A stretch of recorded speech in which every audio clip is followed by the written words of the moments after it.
Duck and Percy enjoy their work at the harbor, pulling and pushing cars full of cargo to and from the quay. But one morning, the engines were exhausted. The harbor was busier than ever.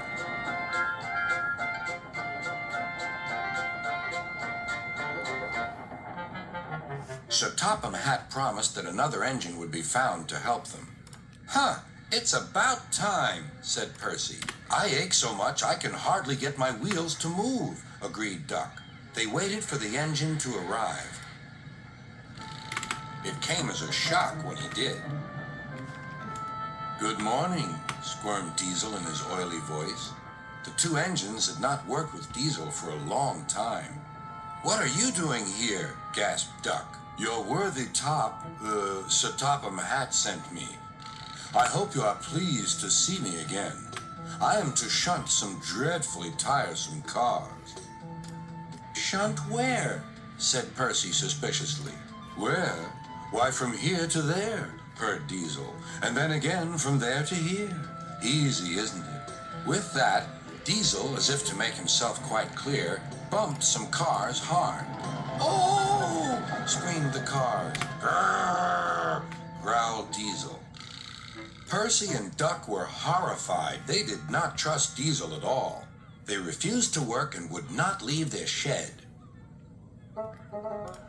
Sir Topham Hatt was enjoying his tea and iced bun when the telephone rang. "So there's trouble in the harbor yard? I'll be there right away." Diesel was working loudly and alone.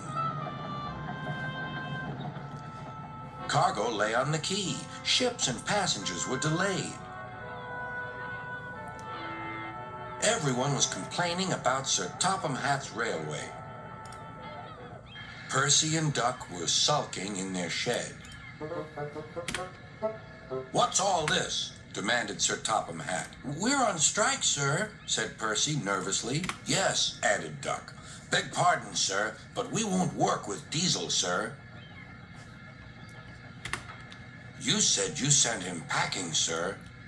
"I have to give Diesel a second chance," replied Sir Topham Hatt. "I'm trying to help you by bringing Diesel here. Now you must help me. He was the only engine available." Percy and Duck went sadly back to work. Next morning, things were no better. Diesel's driver had not put his brakes on properly, and Diesel started to move. He went bump straight into Percy. "Wake up there, Percy," scowled Diesel. "You have work to do." He didn't even say he was sorry to Percy.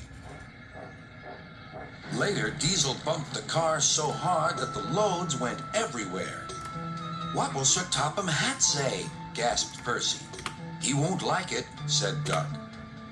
"So who's going to tell him, I wonder? Two goody-goody tattletales like you, I suppose?" Percy and Duck did not want to be tattletales, so they said nothing. Diesel, thinking he could get away with his bad behavior, was ruder than ever. Next day, he was shunting freight cars full of china clay. He banged the cars hard into the buffers, but the buffers weren't secure. The silly cars were sunk. Sir Topham Hatt heard the news. The cars were hoisted safely from the sea, but the clay was lost. Sir Topham Hatt spoke severely to Diesel. "The harbor master has told me everything. Things worked much better here before you arrived. I shall not be inviting you back. Now, Duck and Percy, I hope you won't mind having to handle the work by yourselves again." "Oh, no, sir. Yes, please, sir," replied the engines. Whistling cheerfully, they puffed back to work, while Diesel sulked slowly away.